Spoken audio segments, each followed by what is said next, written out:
Great question. I'm going to talk about retention for men and women in this video.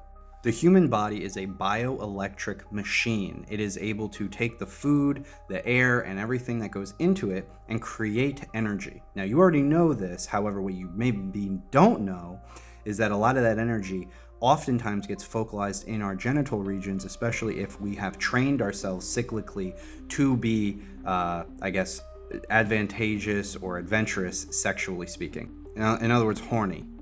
However, we should not be releasing all of this energy on a whim. A lot of new science says that corn addiction is really, really bad for the human brain, especially for males. And a lot of this has to do with the fact that seminal fluid is some form of a plasma in our bodies. The same type of plasma at the baseline that our brains use, that our spinal column use. It's essentially like CSF or like blood plasma.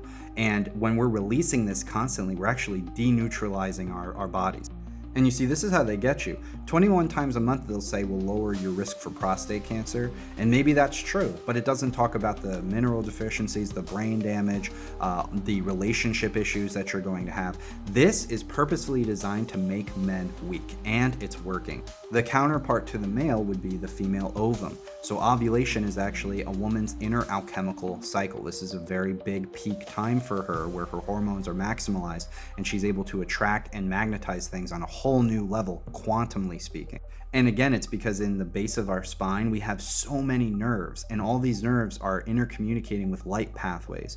And when we eat food and everything else, gravity takes over and a lot of this energy falls to the baseline. So if you're, instead of rising that energy to the top of the rest of the body, if you're just keeping it down here, or worse, expelling it all the time, you're just going to be living a bad life. Brain scans show that people who are oversexed or addicted to porn lose brain matter. But the Chinese Nadon practitioners or the Indian Kama Sutra peoples, they understood that life is like a game. You know, life is all about how you can harness this energy.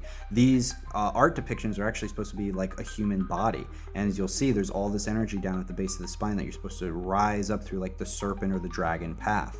This is why this was such a hot button issue back in the day, and why all these books are really important for you to read. This one's a great one too. It talks about sexual relations in a healthy way.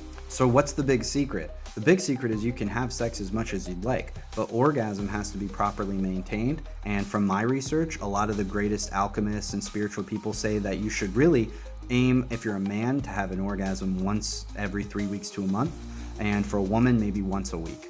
I just made a full video about this on my YouTube, so go check that out. In my online university, I have a Divine Sexuality Masterclass for you to read. And my AI tool, Astraya, can help you with any sexual problems that you're having. Love you guys.